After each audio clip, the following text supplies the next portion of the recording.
On the highly anticipated day of baby Daisy's christening, what should have been a moment of serenity and spiritual celebration in Port Charles rapidly descends into a maelstrom of terror, betrayal, and unresolved vendettas.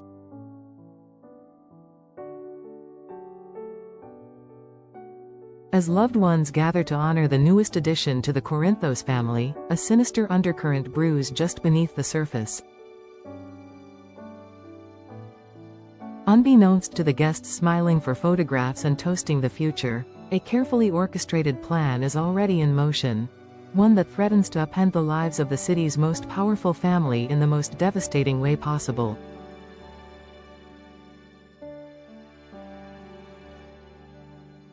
All signs suggest that Sonny Corinthos, once untouchable, is about to face his greatest reckoning yet, not in the shadows of his criminal empire, but in broad daylight, surrounded by the people he loves most. The timing of the attack is no coincidence. With the city abuzz over the child's baptism, Sonny let down his guard, believing that his enemies would not dare strike at such a personal and sacred event. But that assumption proves fatal.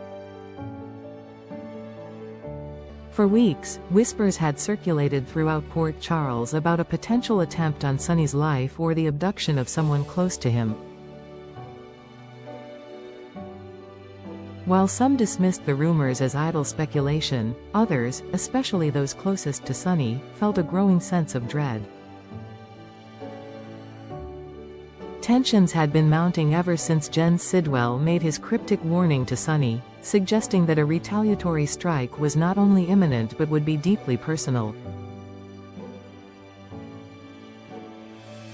And now, as the event unfolds, all of those vague threats coalesce into a single harrowing truth: someone has targeted baby Daisy. To the public, Sonny Corinthos has long been a formidable figure, both revered and feared. But behind the hardened exterior is a man deeply changed by loss, illness, and betrayal. His recent brush with death during heart surgery left him vulnerable, and while his physical recovery appeared swift, the emotional toll was far more severe. Daisy became a symbol of new beginnings for Sonny, a precious bond that connected him once again to Sasha, whose resilience has been tested more than most. In Daisy, Sonny found renewed purpose, a chance to protect something pure in a world that had grown dark. That hope now stands on the brink of being extinguished. The list of suspects is long, and the motivations even murkier. There's the ambitious district attorney, Justine Turner, who has made it clear that she intends to make her mark by bringing down Sonny, no matter the cost. Some speculate that she has obtained critical evidence tying Sonny to recent criminal activities, and if she were to issue an arrest warrant at the christening itself, it would not just be a public relations coup, it would be a personal humiliation Sonny may never recover from.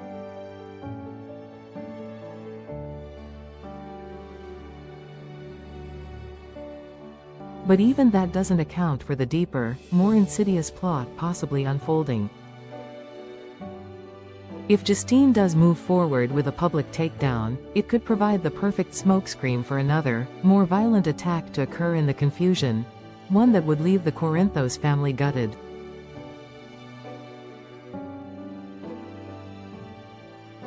Then there's the looming presence of Sidwell, whose actions have yet to be fully explained.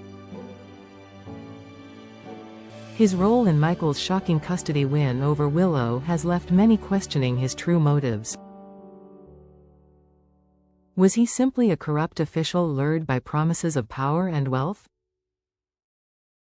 Or is he a puppet for a much darker force, one that seeks not only to control the docks but to dismantle the entire Corinthos empire piece by piece?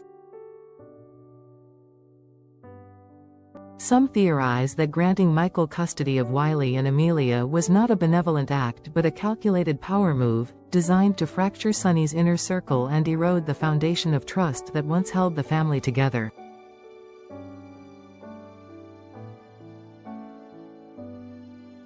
And if Daisy's abduction was orchestrated by Sidwell or someone connected to him, the implications would be catastrophic, not just for Sunny, but for everyone caught in the blast radius of this vendetta.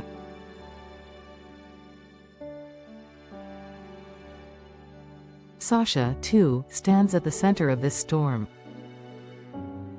With Sophia Mattsson's rumored exit from the series, speculation swirls about whether her character will meet a tragic fate. If the worst were to happen, it would only cement the narrative that Port Charles is a place where hope is fleeting, and happiness is always borrowed. Sasha has endured a litany of traumas: drug addiction, mental breakdowns, public humiliation, and the loss of her first child. Daisy was her miracle, her second chance at motherhood, and to lose her now, or worse, to die protecting her, would be an unbearable ending to a life already marred by relentless suffering. Recently, Sasha named Michael as Daisy's legal guardian should anything happen to her. The act, while prudent, now feels chillingly prophetic. As guests begin to notice Sasha's growing anxiety during the christening, murmurs ripple through the church. Her eyes scan the room constantly, as though expecting someone, or something, to appear. Sunny notices too, his instincts sharper than ever despite his weakened position in the underworld.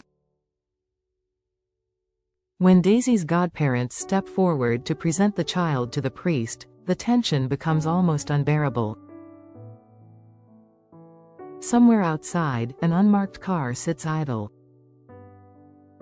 Inside it, a figure watches the ceremony unfold through a scope. Whether this person is a law enforcement agent waiting for the signal to arrest Sunny or a hired gun preparing to strike is unknown. But what is certain is that the Corinthos family is standing on a precipice. In the coming hours, Port Charles will be forced to reckon with a decision that could alter its power structure forever. If Sunny is arrested, the criminal underworld will descend into chaos, with rival factions clawing for control. If Sasha is killed or Daisy is kidnapped, the emotional aftermath will devastate not only Michael but everyone who has tried to protect the fragile peace within the Corinthos household.